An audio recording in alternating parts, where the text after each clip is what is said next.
Hello guys, मैं Gautam guys आपका स्वागत है मेरे यूट्यूब चैनल पर।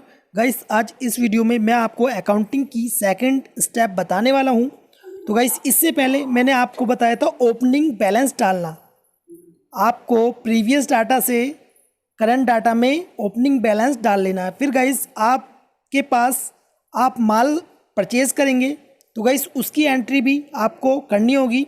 तो गाइस आज मैं सेकंड स्टेप में परचेज़ की एंट्री बताने वाला हूं। और गाइस मैं आपको इस वीडियो में रियल एंट्री बताऊंगा जो कि आपको किसी फर्म या कंपनी में करनी होगी और आपको ओरिजिनल इनवॉइस के साथ आपको बताने वाला हूं। तो गाइस इस वीडियो को स्टार्ट करने से पहले यदि आपने मेरे चैनल अभी तक सब्सक्राइब नहीं किया है तो प्लीज़ सब्सक्राइब कर दीजिए, वीडियो को भी लाइक कर दीजिए ऐसी बेनिफिशियल वीडियोज़ के लिए। तो गाइस ये वीडियो थोड़ी लंबी हो जाएगी बट गाइस मैं आपको रियल एंट्री इसमें बताने वाला हूँ परचेज़ की। और साथ ही साथ मैं आपको इसमें मल्टी GST रेट के साथ भी परचेज एंट्री बताऊंगा। तो गाइस जैसे कि आपकी स्क्रीन पर दिखाई दे रहा है ये है ओरिजिनल इनवॉइस। ऊपर BS ट्रेडिंग कंपनी से हमने परचेज किया है। फिर इसके बाद इनवॉइस नंबर जैसे कि आप इसमें देख सकते हैं। फिर उसके बाद invoice date.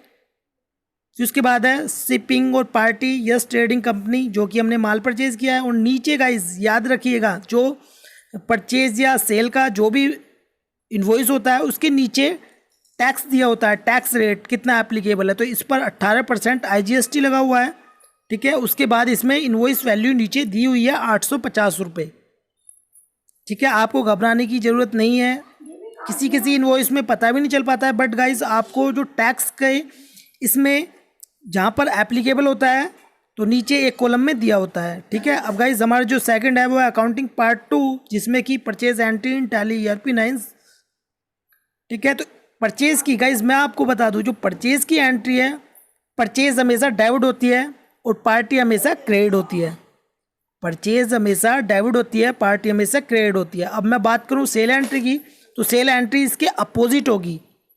Cell entry credit हो जाएगी, पार्टी डेबिट हो जाएगी, ठीक है। तो इसमें ऐसी क्या है, inward supply 18%, account debit, input CGST 9%, input SGST 9% to SS trading company, ठीक है। ऊपर टैक्सेबल वैल्यू है, नीचे इनवॉइस वैल्यू है। अब ऐसी हमारी वो तो लोकल से थी, अब ये हमारी अदर स्टेट से हमने परचेज़ की है। यदि हम अदर स्टेट से परचेज़ करेंगे तो उस पर IGST एप्लीकेबल होता है। तो इस पर 18% हमने परचेज़ किए BS ट्रेडिंग कंपनी से जो कि 15,000 का माल हमने परचेज़ किया है, इनवॉइस वैल्यू है हमारी। फिर उसके बाद गाइस अब वो तो थी 18%, अब ये वाली एंट्री है 12% में। Inward supply 12%, account debit, input CGST 6%, GST भी हमारा परचेज के साथ डेबिट होता है, input SGST 6% to Nitin trading company, account credit 50,000 रुपये, ठीक है। अब गाइस ये है मल्टी GST। यदि एक ही इनवॉइस में अलग अलग GST रेट दिए गए हैं तो आप उसकी एंट्री कैसे करेंगे। तो इनपुट सप्लाई 12%, अकाउंट डेबिट, इसकी टैक्सेबल वैल्यू आ जाएगी। फिर इनपुट CGST 6%, इनपुट SGST 6%। फिर उसके बाद आपको inward supply 18%, account debit, input CGST 9%, account debit, input SGST 9% debit to Raj trading company. तो राज ट्रेडिंग कंपनी को हम क्रेडिट कर देंगे 57,500 से। अब परचेज पेमेंट एंट्रीज। अब गाइज हमने परचेज तो कर ली बट गाइज हम उसकी पेमेंट भी करेंगे। तो पेमेंट करने की एंट्री क्या होगी, जस्ट अपोजिट हो जाएगी। एज एस ट्रेडिंग जहाँ पर ऊपर क्रेडिट हो रहा था अब इसको डेबिट कर देंगे और बैंक को हम क्रेडिट कर देंगे। और गाइज मैं आपको बता दूं यदि आपका बैंक का बैलेंस घटता है या आप किसी को पेमेंट करते हैं तो बैंक क्रेडिट होता है, ठीक है। इस कंडीशन में भी जो पार्टी है वो डेबिट हो रही है और बैंक हमारा क्रेडिट हो रहा है सभी को। जैसे कि एस एस ट्रेडिंग को हमने पेमेंट की है, BS ट्रेडिंग को, नितिन ट्रेडिंग कंपनी को और राज ट्रेडिंग कंपनी को, ठीक है गाइस। और आपको क्लियर हो जाएगा जब मैं टैली ERP 9 में आपको एंट्री करके बताऊंगा। अब ये तो मैंने आपको थ्योरिकली बता दी है एंट्री कि आपको इस प्रकार करनी है, ठीक है। अब मैं आपको टैली में बताता हूँ इसकी एंट्री कैसे होगी। आपको जाना है अकाउंटिंग वाउचर में। अकाउंटिंग वाउचर में जाने के बाद सबसे पहले आपको ध्यान देना है डेट। आपको डेट जो इनवॉइस पर डेट लिखी है वो आपको डाल लेनी है, ठीक है। मैं तो वैसे आपको वैसी डाल के दिखा रहा हूँ। और गाइस उसके बाद रेफरेंस में आपको अपना इनवॉइस नंबर और डेट डाल सकते हैं और नरेशन में भी आप इनवॉइस और डेट डाल सकते हैं जिससे कि आप इससे मैच कर सको।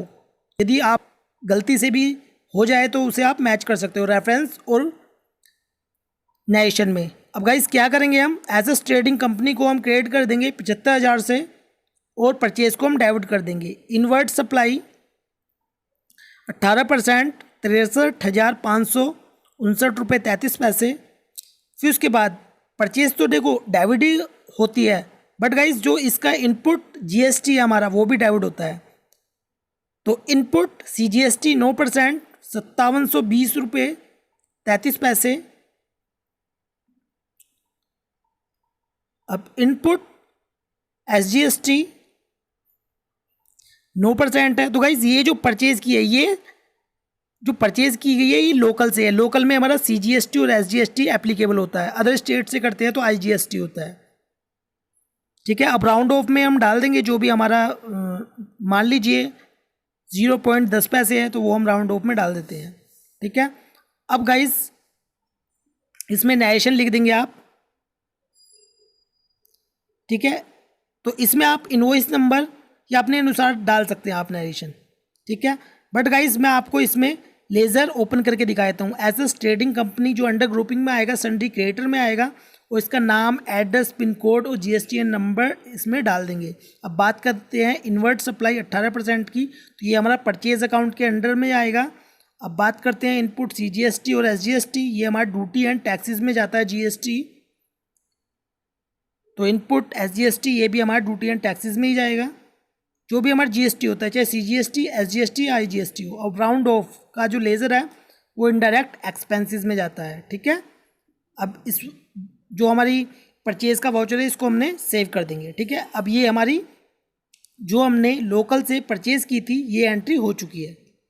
ठीक है, अब एंट्री है अदर स्टेट से हमने परचेज किया है माल, वो भी 18% GST इस पर एप्लीकेबल है।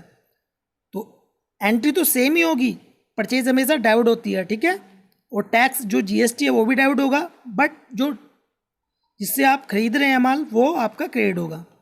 तो गाइस चलते हैं परचेज वाउचर पर। सबसे पहले डेट आपको ध्यान रखना है, डेट बिल्कुल भी मिस नहीं करनी है, और रेफरेंस में इनवॉइस नंबर और डेट डाल देंगे।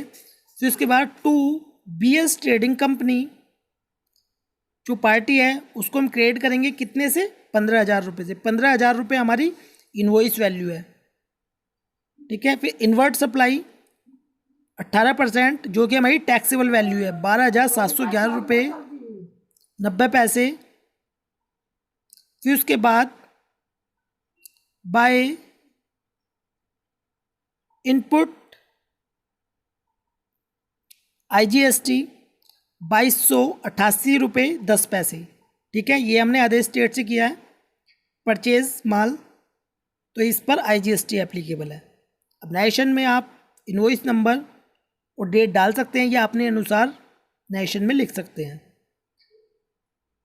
और गाइस जो BS ट्रेडिंग है ये हमारा सन्ड्री क्रिएटर है। इन्वर्ट सप्लाई में परचेज अंडर ग्रुपिंग में आएगी, और इनपुट IGST हमारा किस में आएगा, ड्यूटी एंड टैक्सेस में। तो ये भी हमारी एंट्री हो चुकी है। अब गाइस बात करते हैं, अब जो थर्ड हमारी एंट्री है वो है 12% में हमने माल परचेज किया है। ऊपर जो एंट्री थी वो थी 18% में, एक लोकल से परचेज किया था, एक हमने अदर स्टेट से किया था। अब ये हमने लोकल से ही परचेज किया है, बट इस पर 12% GST एप्लीकेबल है इस प्रोडक्ट पर। ठीक है, या इस गुड्स पर। तो ऊपर हमारी टैक्सेबल वैल्यू है, नीचे इनवॉइस वैल्यू है।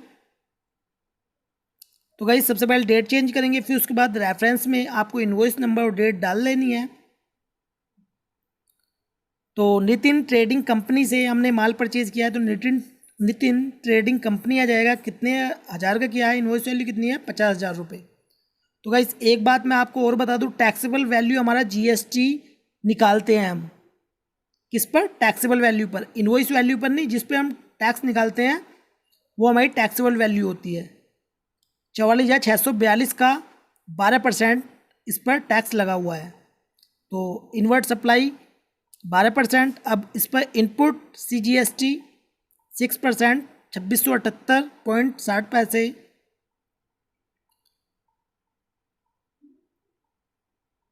बाय इनपुट SGST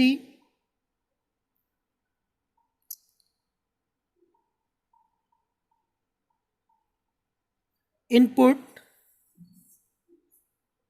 SGST 6%, 2678.60 और जो पॉइंटों में हमारा जो डिफरेंस आता है उसे राउंड ऑफ में डाल देते हैं हम, राउंड ऑफ में। ठीक है, अब मैं आपको लेज़र इसमें ओपन करके दिखा देता हूँ। जैसे कि मैंने बताया लेज़र तो सेम ही होंगे। Nitin trading company under grouping में सन्डी क्रिएटर आ जाएगा।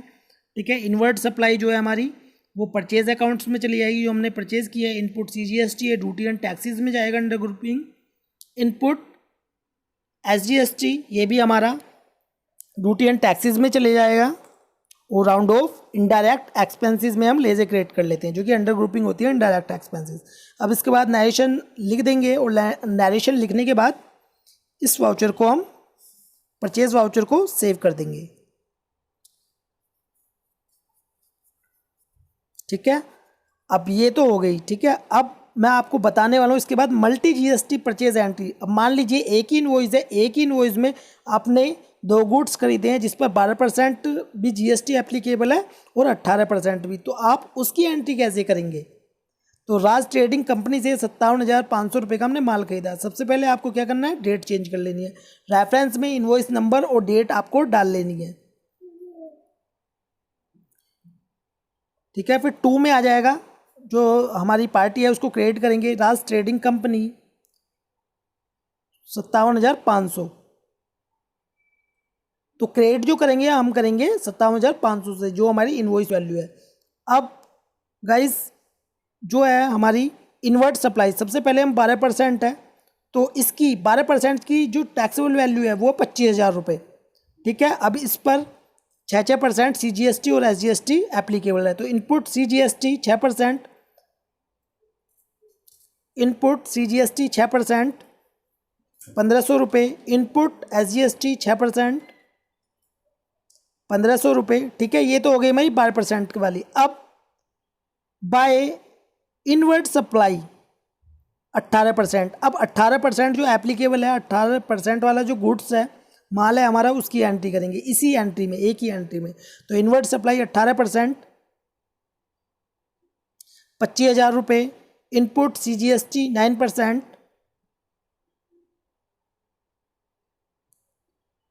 इनपुट CGST 9%, 2,250 रुपये। अब इनपुट SGST 9%, 2,250 रुपये। और पार्टी को हमने क्रेडिट पहले से ही कर दिया है, राज ट्रेडिंग कंपनी को। ठीक है, अब मैं आपको एक बार इसका लेज़र भी ओपन करके दिखा देता हूँ। तो राज ट्रेडिंग कंपनी हमारा अंडर ग्रुपिंग सन्डी क्रिएट है। इसका नाम, एड्रेस, पिन कोड और इसमें GST नंबर लिखने के बाद इस वाउचर को आप सेव कर देंगे, सॉरी लेज़र को आप सेव कर देंगे। इन्वर्ट सप्लाई हमारी परचेज में जाएगी और इनपुट CGST जो हमारा GST है वो ड्यूटी एंड टैक्सेस में जाता है हमारा अंडर ग्रुपिंग में। ठीक है, ऐसी इनपुट SGST ये भी हमारा ड्यूटी एंड टैक्सेस में जाएगा। इन्वर्ट सप्लाई जो हमारी 18% है ये परचेज अकाउंट्स में जाएगी, और जो इस पर GST एप्लीकेबल है 18% वाली पर, ये हमारी ड्यूटी एंड टैक्सेस में जाएगा। ठीक है, फिर उसके बाद आप क्या करेंगे, इसमें नरेशन लिखने के बाद इस वाउचर को आप सेव कर देंगे। तो गाइस अब हमने जितने भी परचेज हमने माल किया है उसकी एंट्री हमारी हो चुकी है। ठीक है, हमने ये एंट्री कर लिया परचेज वाउचर में। अब गाइस मैं आपको इसे प्रॉफिट एंड लॉस अकाउंट और बैलेंस शीट में इसे ओपन करके दिखा देता हूँ। इसका इफेक्ट क्या पड़ा है हमारा प्रॉफिट एंड लॉस अकाउंट पे। तो गाइस आप जैसे कि देख सकते हैं, परचेज अकाउंट में हमारी इन्वर्ट सप्लाई एक तो 12% जो कि हमने परचेज की थी, और एक इन्वर्ट सप्लाई हमारी 18%, तो इसमें हमारी आ चुकी हैं जो हमने एंट्री की थी। तो ये हमारी इन्वर्ट सप्लाई 12% और इन्वर्ट सप्लाई 18% हमारी परचेज अकाउंट में शो होने लग गई है। ठीक है, ये तो प्रॉफिट एंड लॉस अकाउंट पर इसका इफेक्ट पड़ा है। ठीक है, जो हमने एंट्री की है, क्योंकि डबल एंट्री सिस्टम है ना, तो एक तो पड़ेगा हमारा प्रॉफिट एंड लॉस अकाउंट पर, दूसरा पड़ेगा बैलेंस शीट पर। अब देखते हैं बैलेंस शीट पर क्या इफेक्ट पड़ा है। अब जैसे कि हमने पार्टी को सन्डी क्रेडिटर डाला था, ठीक है, तो सन्डी क्रेडिटर हमारा जैसे कि आप देख सकते हैं इसमें शो हो रहा है, क्योंकि अभी हमने इसकी पेमेंट नहीं की है। यदि हम इसकी पेमेंट कर देंगे तो ये हमारा सन्डी क्रेडिटर से क्रॉस एंट्री होकर ये ख़त्म हो जाएगा। मैं आपको दिखा देता हूँ पेमेंट करने की एंट्री भी। तो अभी हमारा ड्यूटी एंड टैक्सेस में जो हमारा इनपुट इसमें जीएसटी था वो भी हमारा ड्यूटी एंड टैक्सेस में पहुंच गया है। ठीक है, तो बीएस ट्रेडिंग और ये हमारी सन्ड्री क्रेडिटर है, अभी इनकी हमने पेमेंट नहीं की है, इसलिए हमारे सन्ड्री क्रेडिटर हमारे खड़े हो गए हैं उसमें। जैसे कि हमारा राज ट्रेडिंग कंपनी 57,500 का है। ठीक है, तो अब क्या करेंगे, हम पेमेंट वाउचर ओपन करेंगे। जैसे मान लीजिए आप पार्टी को एक दिन छोड़कर या कभी भी आप पेमेंट करें तो किस प्रकार करेंगे। मान लीजिए आप अकाउंट अपने बैंक अकाउंट से कर रहे हैं, तो अकाउंट में जो आपका सिंगल एंट्री मोड है उस पर एंट्री करिए बैंक की। हमेशा मैं आपको बताता हूँ, तो अकाउंट में तो आपका बैंक नेम आ जाएगा और एसएस ट्रेडिंग 75,000 रुपये की आप पेमेंट कर देंगे, 75,000 रुपये। ठीक है, ये तो हमने एसएस ट्रेडिंग कंपनी की हमने पेमेंट कर दिया। ठीक है, अब बात करते हैं बीएस ट्रेडिंग कंपनी की। अब बीएस ट्रेडिंग कंपनी की अब पेमेंट करेंगे, तो अकाउंट में आपका अकाउंट नेम आ जाएगा। ठीक है, फिर बीएस ट्रेडिंग कंपनी में डालकर इस वाउचर को भी हम सेम कर देंगे। 15,000 की हमने पेमेंट करी है। गाइस ध्यान दीजिए, यदि आप टैक्सेबल वैल्यू की पेमेंट नहीं करेंगे, आपने पार्टी को जिस अमाउंट से क्रेडिट किया है, मतलब कि इनवॉइस वैल्यू, उसकी ही पेमेंट करनी होती है। आपको इनवॉइस वैल्यू की जो अमाउंट होती है उसकी पेमेंट करनी होती है। आपकी जो शो होगी वो होगी आपकी परचेज अकाउंट में टैक्सेबल वैल्यू के अनुसार, क्योंकि आपका क्या होगा, जो टैक्स है वो आपका ड्यूटी एंड टैक्सेस में चला जाएगा। ठीक है, तो हमने नितिन ट्रेडिंग कंपनी की भी पेमेंट कर दी है। तो आप सभी की जितनी भी आपने परचेज़ किया है माल, सभी की इसी प्रकार एंट्री करेंगे। अब गाइज मैं आपको इसमें दिखा देता हूँ प्रॉफिट एंड वो बैलेंस शीट में। देखिए, अब सन्ड्री क्रेडिटर जो हमारे पहले शो हो रहे थे, अब इसमें क्रॉस एंट्री हो गई है। बस एक ही जिसकी हमने पेमेंट की एंट्री नहीं की है। यदि हम इसकी भी पेमेंट कर देंगे तो ये भी हमारा सन्ड्री क्रेडिटर में जो शो हो रहा है अमाउंट, वो भी अपने आप ख़त्म हो जाएगा। अब गाइस, अब आपने पेमेंट की एंट्री करी तो आप कहाँ पर देखेंगे, आप लेज़र वाइज ओपन करके देख सकते हैं। उसमें परचेज के साथ साथ आपको पेमेंट की एंट्री भी शो हो जाएगी, लेज़र वाइज आप इसमें देख सकते हैं। ठीक है, तो बैलेंस शीट में जैसे कि हम देख रहे हैं सन्ड्री क्रेडिटर में अब हमारे एक भी सन्ड्री क्रेडिटर नहीं है, हमने सभी की पेमेंट कर दी है, कोई भी अमाउंट हमारी शो नहीं हो रही है। ठीक है गाइस, तो ऐसे ही आपको परचेज़ की एंट्री ध्यानपूर्वक करनी है। तो गाइस, ये वीडियो आपको कैसी लगी प्लीज़ कमेंट बॉक्स में ज़रूर बताएं। वो वीडियो आपको अच्छी लगी हो तो प्लीज़ लाइक कर दें और इस वीडियो को शेयर करें अपने फ्रेंड्स के साथ। तो वीडियो देखने के लिए धन्यवाद।